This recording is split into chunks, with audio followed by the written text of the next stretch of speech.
What's up, guys? This is Adam Gillespie with Rancid and Sweaty Calves coming at you with yet another video. Today I'll be talking about the Lord of the Rings, Rings of Power Superfan trailer. This is my third attempt recording this video because I got frustrated the last time around and actually shut my computer off on accident just by grabbing the screen and shaking it. I accidentally hit the power button. I apologize if there's any buzzing in the background. That's probably the cooling fans on my laptop because I record everything on my laptop and it's not a pleasant time. That being said, I'm going to try and finish recording this video and try and get through this entire thing. I'm going to be reacting to this video today, this stupid video. Once again, I want you to check out the like to dislike ratio. Likes is 361, dislikes 4.3 thousand. So we have a huge ratio on this. I'm actually going to pull up something real quick. I'm going to go to the actual trailer of the Amazon's Lord of the Rings series. So I'm going to go Lord of the Rings of Power trailer, right? We're going to go to the trailer, and bear with me, alright? We're going to see something incredible. We got 28 million views. We got 4 million views. Really, that's kind of ridiculous that it's only got 4 million views, especially when it's Lord of the Rings. I mean, I know it's just a title announcement, and it's only like, yeah, it's only a minute long. But here we have the main teaser trailer, a minute long. It's only got 28 million views. Lord of the Rings, keep in mind, is one of the most important pieces of media in modern history. I mean, it is well known amongst every country in the world. It is printed in, I think, almost every language. Let's go ahead and click on this. I'm not going to play the trailer because I've already reacted to the trailer. But look at the ratio here. We got 102,000 likes to 139,000 dislikes. That means there are. Actually, no, we're not going to do the math anyways. But we have a significant portion of people.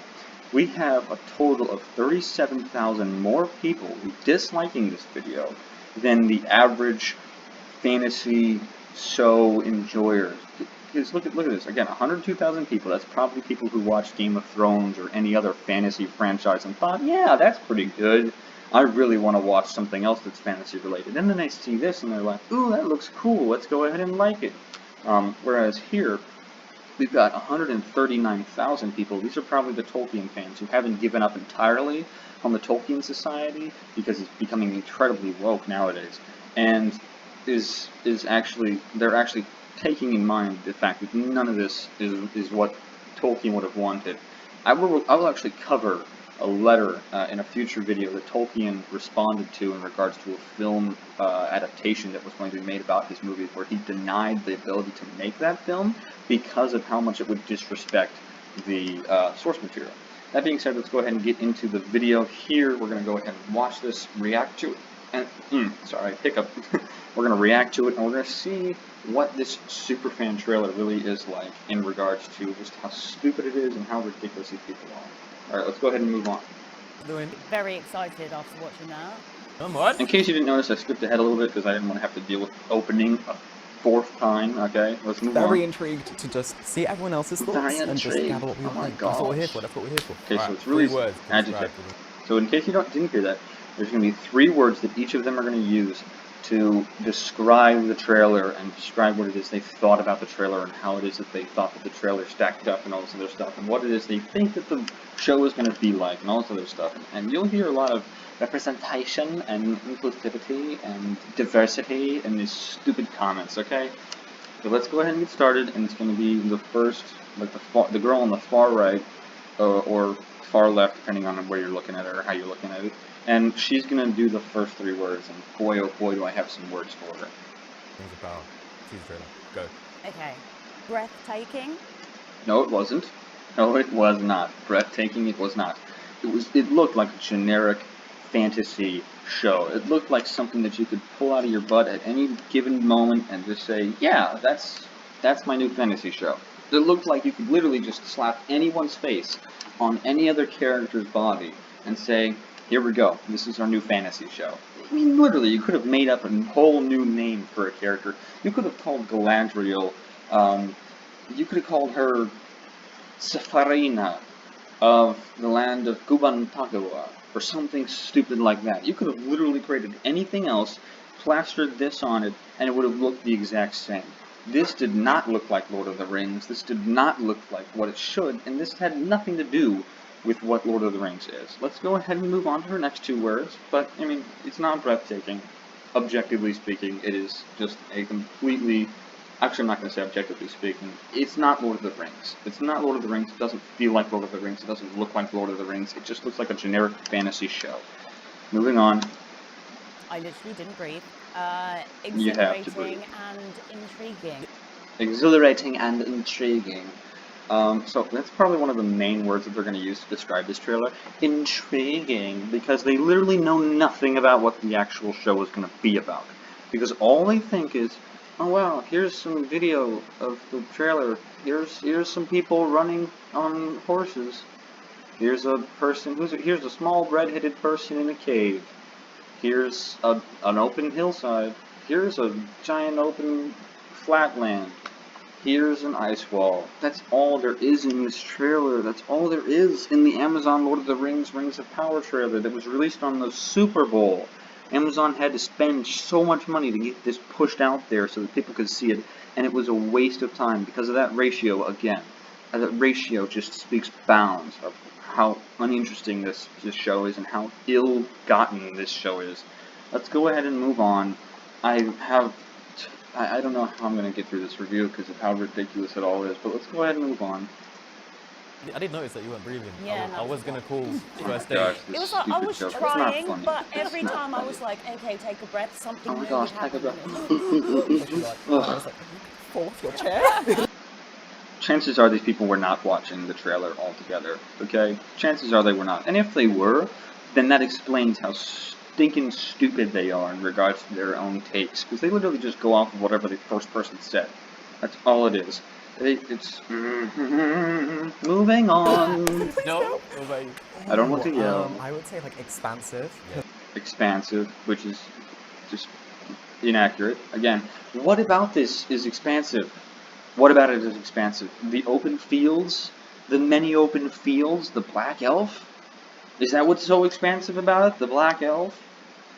When is the elf genocide, huh? When do the elves decide, oh, no elf can be black, and then they just slay all the black elves? Because if you take a look at the original films, and if you actually take a look at Tolkien's writing, all elves are described as tall, thin, and fair-skinned. That's part of the lore. For goodness sakes, it's part of the freaking lore. It's not too difficult to get right. Oh! Alright, let's go ahead and move on. I'm going to try and keep my calm. Because we're getting this like whole new look into the second age on screen. Oh, And the it's gonna be second so age. amazing. I also want to say... Can I just say, I cannot stand this guy's voice. I cannot stand this guy's voice. I really can't. It's so agitating. When I hear this voice, I'm just sitting there going, I want to smack you. I really want to smack you. And it's not because he's gay, because he clearly is gay.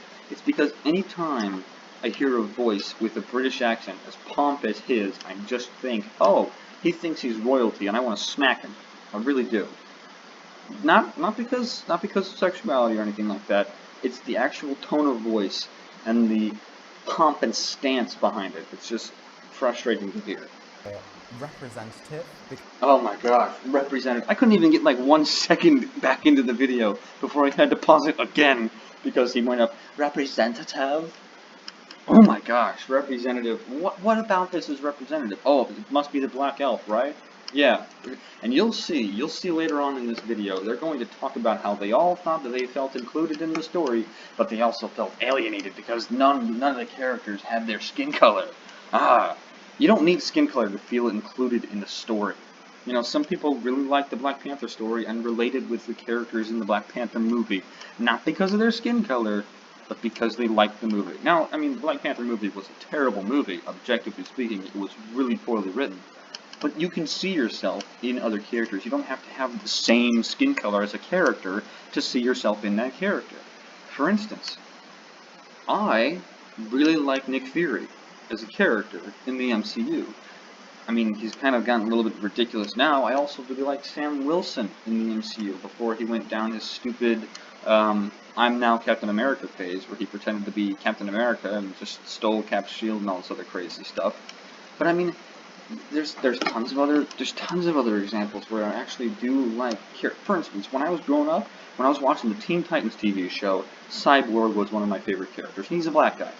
I felt so aligned with that character because he felt like an outcast. I was kind of outcast for a different reason. I mean, I kind of self-outcasted, but I felt I related to that character in some way, shape, or form. And he had a different skin color, and he was made of mechanical parts, for goodness sakes.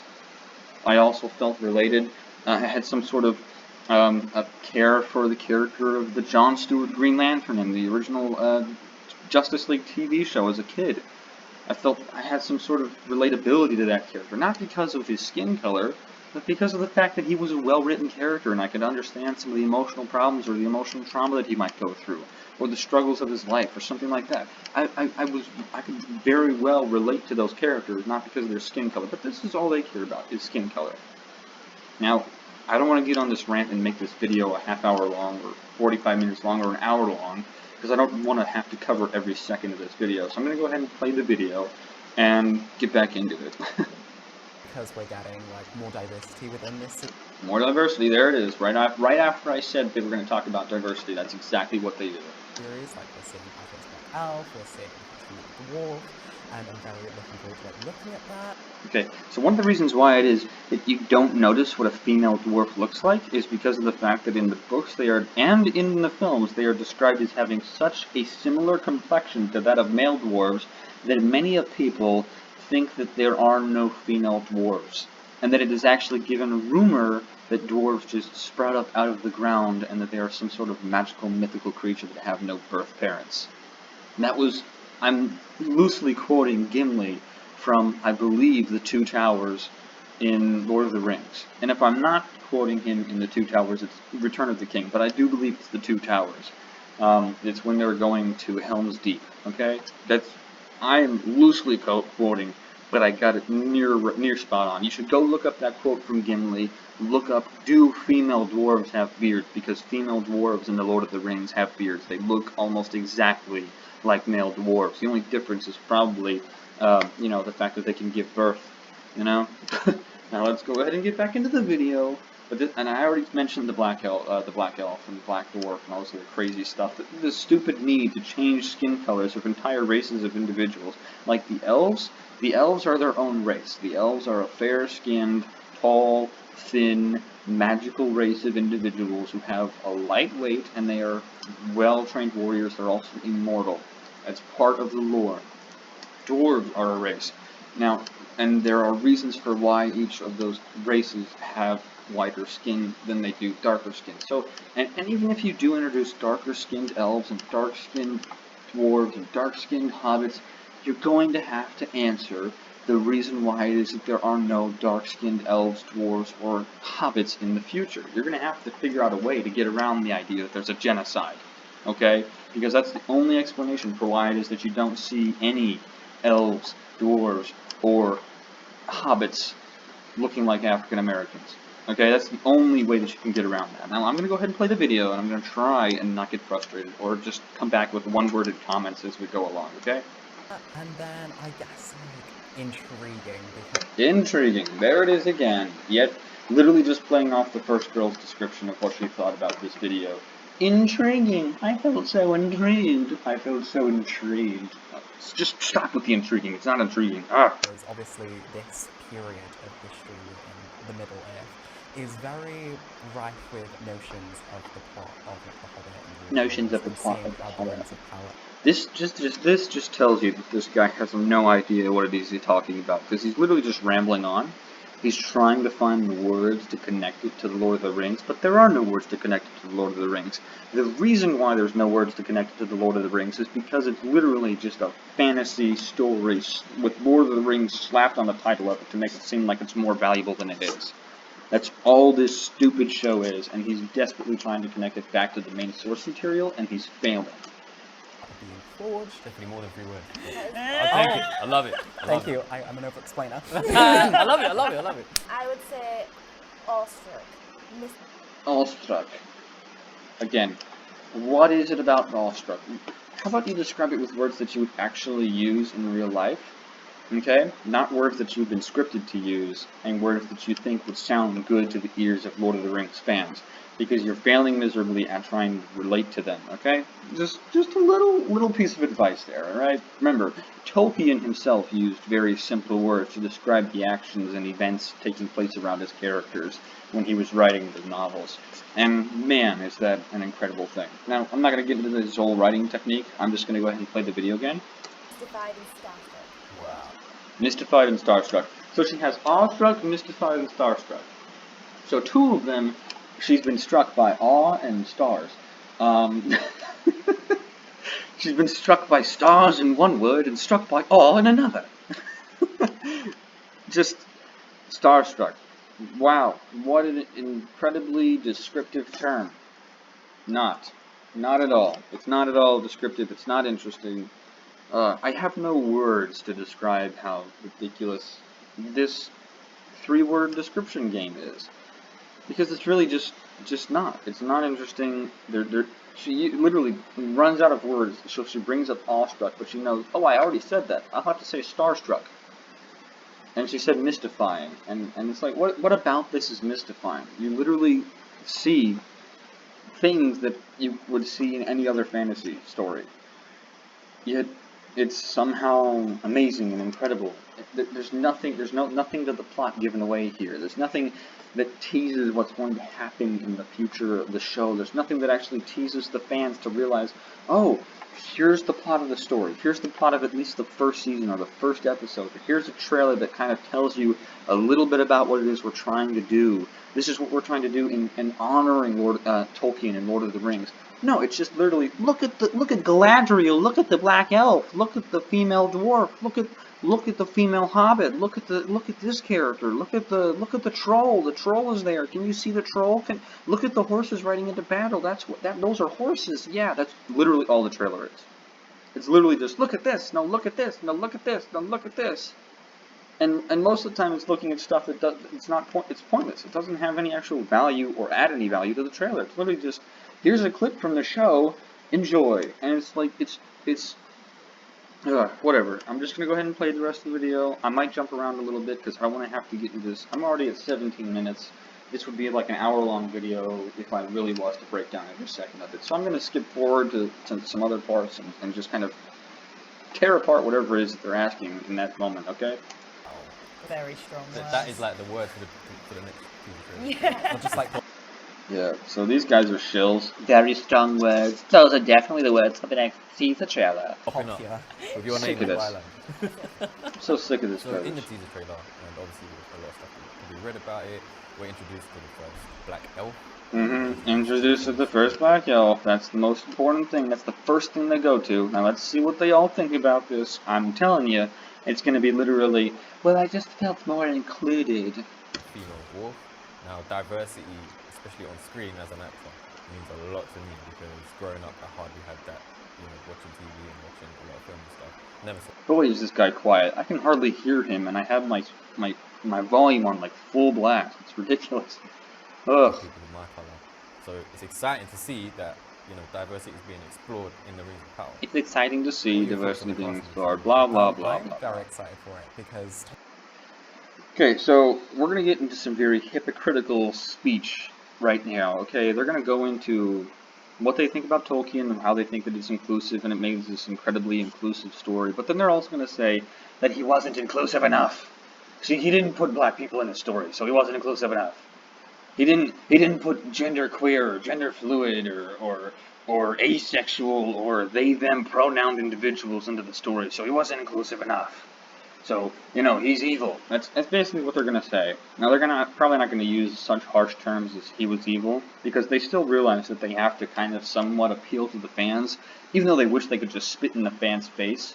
But yeah, we're gonna see that, and look, there have been tons of characters of diverse skin colors on screen.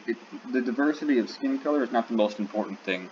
It's diversity of thought, diversity of morals, diversity of intelligence, diversity of wisdom, diversity of political ideology. It's diversity of things that are intangible, things that are not immutable, things that can be changed, things that can be chosen, things that can actually matter in the grand scheme of things, not a person's skin color. That's what matters when it comes to diversity. Not a person's skin color, but a person's thought process and all the things that actually make them who they are. Your skin color doesn't make you who you are. It's just a part of what you are when you're born, okay? That's one of the most important things that these people will never get across and never understand, because they will always put their skin color first, and that is just wrong. And that's what they're going to do here. They're going to talk about how Tolkien didn't put skin color first, and it's just stupid. Moving on. Tolkien's work was always about being inclusive. I mean, you see it through the Fellowship. No, it wasn't. First of all, it was not always about being inclusive. Tolkien's work was about creating a mythology for England, because a lot of stuff that would have been the mythology or considered mythology for England was lost to the Dark Ages. It was lost to the Dark Ages, and so he wanted to create a mythology for England, but he also wanted to make a story that could seem realistic. I mean, we're talking about the guy who studied moon patterns to learn how to write better. The guy studied moon patterns, studied different climates and regions and areas of land and populations, and so that he could come up with characters and races of individuals like the elves and the dwarves and all these other things, so that he could create a more realistic story. And what he has is probably one of the most perfect stories that are fiction in the world. If we're being totally honest, it's probably the closest thing you could get to a perfect fictional story that we've ever seen, and it makes tons of sense. It is so well written, it has so much thought put into it. This is the stuff that this guy worked on for his entire life. I mean, again, he studied wind patterns, moon shifts, the way that the sun and stars moved, so that he could learn how to write better. I'm pretty sure he put a lot more thought into this than you guys did. Like a bunch of people from different backgrounds coming together. They even highlight the bunch of people from different backgrounds coming together, but that's not good enough for him. In order to face a common enemy, being Sauron, and just seeing the casting decisions, it's really, really exciting to see. Yeah, so there it is, the casting decisions. The casting decisions are the most important part of these people. Now, this video is already getting long. I know I said I'd try to cover this entire video, but I've spent 20 minutes on 2 minutes. So rather than make this an hour and 20-minute video, I'm going to go ahead and cut this short here. In case you want to see the rest of the video, go ahead and try to review, just watch the rest of the video. Make sure to dislike this video when you go see it. It's not worth your time to actually look at this video, watch it, review it, and then like it or dislike it. Just go ahead and go to this video, dislike it. I know I'm basically saying review bomb this, but at the same time, it deserves to be review bombed because of how disrespectful it is to the fan base, to Tolkien, and to the story. That being said, I hope I haven't ranted or gotten loud or angry this video. I've tried to be a little more calm. I've tried to be a little bit more resolved and a little bit more reserved, and kind of share my thoughts in a more calming nature. But that being said, that's been me. I hope you guys enjoyed the video.